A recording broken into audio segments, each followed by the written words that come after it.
तो जैसे कि हम लोग देखे थे ग्राफ्टिंग, वेजिटेबल ग्राफ्टिंग। हाँ, उसमें 3 मैं आपको बताया 3 चीज़ काफ़ी महत्वपूर्ण था, हाँ। जो कि वेजिटेबल ग्राफ्टिंग में सक्सेस होने के लिए ज़रूरी है। हाँ। उसमें पहला था आपका टेम्परेचर हम्म। और दूसरा था मॉइस्चर। तो हम लोग इसी हाँ, तीसरा नंबर था, 3 चीज़ बोला था मैं, तीसरा नंबर जब हम ग्राफ्टिंग करते हैं वेजिटेबल ग्राफ्टिंग, तो कट देने के बाद उसको जोड़ने के ऊपर एक टेक्निक रहता है जोड़ने के लिए। अगर सही तरीके से ना जोड़ें तो वो भी रीज़न बनता है कि आपका ग्राफ्टिंग फेल हो जाएगा। हाँ सर। तो हम लोग 3 चीज़ देखे और जो आपका ट्रेनिंग स्टार्ट हुआ हम लोग का, और अभी जितना सीखे 3 दिन में हम लोग, जी सर। टेम्परेचर, मॉइस्चर और ये आपका हो गया कटिंग करने का, जोड़ने का, ग्राफ्टिंग का प्रैक्टिस। तो ये 3 चीज़ों में आप कितना समझ पाए, और जैसे कि यहाँ से ट्रेनिंग के बाद जाने के बाद जब आप अपने फार्म में ये चीज़ को करेंगे, ग्राफ्टिंग का प्रैक्टिस, सर तो आपको कितना कॉन्फिडेंस है, आप कितना कर पाएंगे, उस चीज़ को थोड़ा डिस्क्राइब कीजिएगा, हाँ कितना सर, सीख पाए हैं। जरूर सर, हाँ, और जरूर कितना करेंगे। जरूर सर। हाँ, और डाउट रहेगा तो उसको ही बताइएगा कि क्या हाँ डाउट रहा। हाँ, ठीक है। हाँ, बताइए फिर। मैं यहाँ आने के बाद जी सर ने मुझे जैसे मैंने जिस हिसाब से सिखाए हैं, जी। मैं टोटल जो मॉइस्चर मेंटेन करना, हाँ हाँ टेम्परेचर मेंटेन करना, हाँ उसको हीलिंग मेंटेन करना हाँ और उसको रूट स्टॉक और साइन का कटिंग करना, हाँ। ये तीनों चीज़ को मैं बहुत अच्छी तरह से समझ जी गया हूँ। जी और मैं इसको मेरा फार्म में बहुत अच्छी तरह से कर पाऊँगा, जी। ये मेरा पूरा विश्वास हाँ हाँ।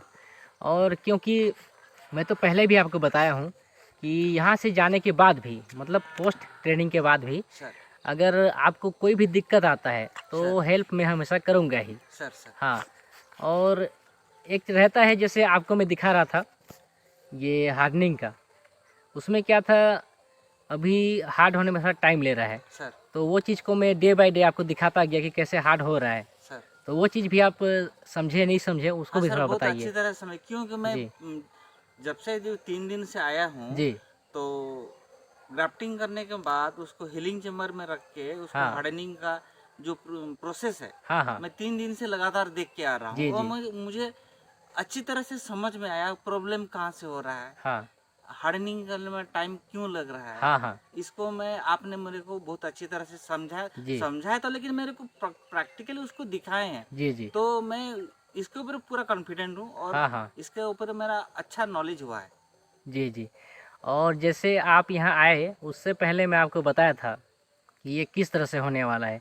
जिससे क्या होता है, सभी को एक डाउट रहता है, डाउट नहीं कहेंगे उसको, उनको सही कॉन्सेप्ट पता नहीं रहता है। सर जैसे ग्राफ्टिंग, जैसे बड़े नर्सरियों में ग्राफ्टिंग होता है वेजिटेबल का, तो उनके पास सेटअप जो है, इन्वेस्टमेंट का जो सेटअप रहता है वो बहुत ज़्यादा रहता है, हाँ जैसे लाखों में, करोड़ों में। हाँ जैसे पॉली हाउस जो कि फैन पेट सिस्टम होता है, या फिर ये आपका हो गया ग्लास हाउस जो कि बहुत ज़्यादा कॉस्टली होता है।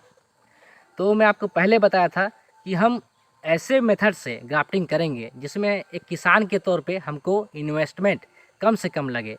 तो इस ट्रेनिंग से आपको क्या समझ में आया कि एकदम, कि एक किसान है तो क्या हमको ग्राफ्टिंग के लिए क्या वो हाई कॉस्ट वाला ही सिस्टम चाहिए, या फिर हम ऐसे भी मैनेज कर सकते हैं। नहीं सर, नहीं, यहाँ पे यार मेरे जो जी पता चला मुझे, मैंने खुद ताज्जुब हुआ कि जी इतना कम खर्चा में एक छोटा सा किसान अपना सेटअप बना सकता जी है, जी हीलिंग चेम्बर बना जी सकता है, हार्डनिंग चेम्बर बना सकता है, ग्राफ्टिंग चेम्बर बना जी सकता जी है।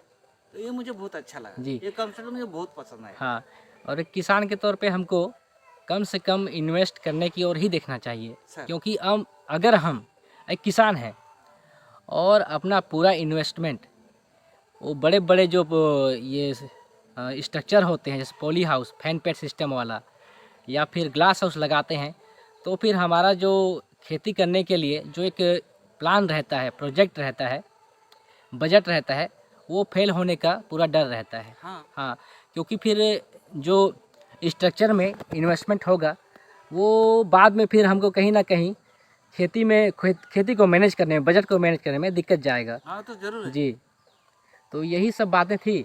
और मैं फिर से आपको कहूँगा कि 3 दिन के ट्रेनिंग होने के बावजूद भी अगर आपको कहीं पे डाउट लगेगा तो आप कभी भी फ़ोन पे संपर्क कर सकते हैं। सर। और अभी क्या ठंड का मौसम है सर। और गर्मी आने वाला है, सर। तो वहाँ पे एक डाउट आपको होगा कि टेम्परेचर को कैसे मेंटेन करें गर्मी में। वो सिस्टम भी मैं आपको एकदम समझा दिया हूँ। सर। लेकिन क्योंकि अभी गर्मी नहीं है तो वो करके दिखाने में थोड़ा उतना प्रैक्टिकल नहीं हो पाया। ठीक है सर। लेकिन अगर गर्मी में आपसे वो कंट्रोल ना हो पाए तो एक बार मैं आपसे रिक्वेस्ट करूँगा कि मैं गर्मी में किस तरह से मैनेज कर रहा हूँ उसको भी आप एक बार उस समय क्या रहेगा, फ्री ऑफ कॉस्ट रहेगा। एक बार आप ऐसे ही विजिट करके जाइएगा कि मैं गर्मी में किस तरह मैनेज कर रहा हूँ। सर। सर। तो उस समय भी आपका प्रैक्टिकल एक दिन में करा दूँगा। हाँ ठीक है सर। जी थैंक यू सर। जी जी, धन्यवाद।